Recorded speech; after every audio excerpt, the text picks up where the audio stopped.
Metia Kartikasari. Kali ini kita akan membahas mengenai financial forecasting. Untuk membuat rencana keuangan, kita perlu meramalkan penerimaan yang akan diperoleh oleh perusahaan. Kemudian melihat secara historis biaya-biaya yang terjadi di masa lampau sebagai acuan tren dan patokan analisa perusahaan.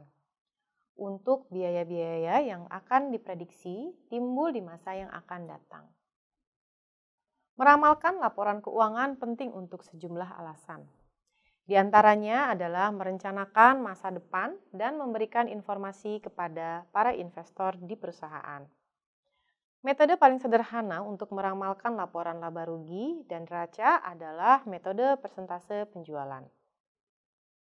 Metode persentase terhadap penjualan dapat kita rumuskan untuk memprediksi biaya-biaya yang berkaitan dengan penjualan.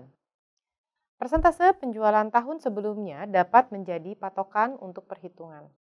Misalnya, apabila COGS atau Cost of Goods Sold perusahaan tahun-tahun sebelumnya adalah 84% dari angka penjualan, maka kita dapat memprediksi tahun depan COGS kita adalah 84% dari prediksi penjualan di tahun depan. Demikian juga dengan biaya-biaya yang berkaitan dengan penjualan. Cara lain adalah dengan fungsi tren di dalam Microsoft Excel.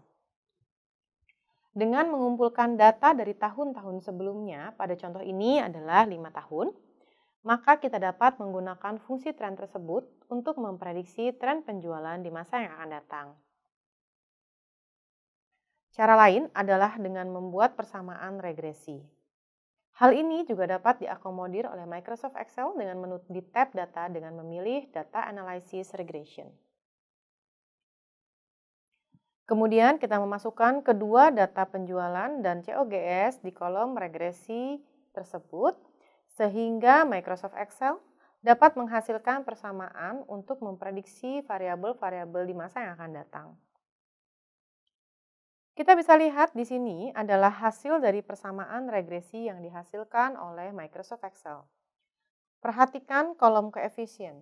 Inilah yang menentukan persamaan untuk menghitung COGS di masa yang akan datang.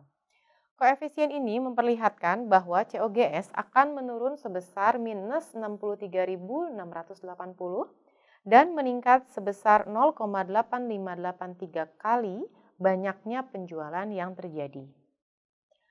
Alat-alat perhitungan di atas sangat membantu perusahaan dalam meramalkan kinerja keuangan perusahaan, sehingga perusahaan dapat menetapkan target dan rencana yang sesuai bagi perusahaan. Terima kasih.